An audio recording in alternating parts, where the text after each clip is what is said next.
سلامونه د اونۍ غوره خبرونو ته ښه راغلی. مصري کمپنۍ په افغانستان کې هم د زیربنا او انرژۍ سکتور برخو کې پانګونه کوي. ولسمشر غني هولډنګ کمپنۍ مسؤلینو سره په ناسته کې هغوی ته د ګازو او انرژۍ په سکتور کې د پانګونې په اړه معلومات ورکړل. هرات کې د هیواد غرب زون په کچه د کلیوالي تولیداتو نندارتون پرانیستل شو. د کلیو پراختیا وزارت چارواکي وایي چې د هرات ښار په ترقي پارک کې د غرب زون په کچه د کلیوالي تولیداتو نندارتون به 3 ورځې دوام وکړي. د افغانستان او ایرانی چارواکو له لوري د مسافر وړونکي اورګاډی پرانیستل شو.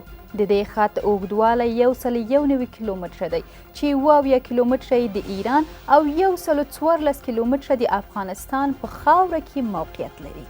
ننګرهار کې د نږدې 6 میلیونو امریکایي ډالرو په لګښت د روغتیايي خدماتو چارې پیلېږي. ځایي مسؤلین وایي دغه خدمات به په جلال آباد ښار او بیلابیلو ولسوالیو کې خلکو ته وړاندې شي. روان کال په هیواد کې له 6.9 زره ټنه ناک تولید شوي دي. د کرنې او مالدارۍ وزارت وایي چې په افغانستان کې ټول ټال په 2403 هکټاره ځمکه کې د ناکو بوټي کرل شوي.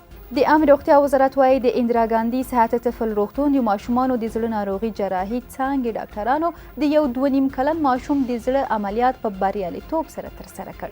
دا په دولتي سکتور کې د هیواد په کچه د ماشومانو لپاره د زړه جراحي لومړنی مرکز دی. کابل کې د 109 ممیز خونو رغنیزې چارې بشپړې او ګټې اخیستنې ته وسپارل شوې. د کرنې اوبو لګولو او مالدارۍ وزارت وایي د دغو خونو د جوړولو ټولیز لګښت 105 میلیونو افغانیو ته رسیږي چې د کرنې وزارت د کرنیزو محصولاتو مدیریت د پروژې په اډانه کې رغول شوي دي.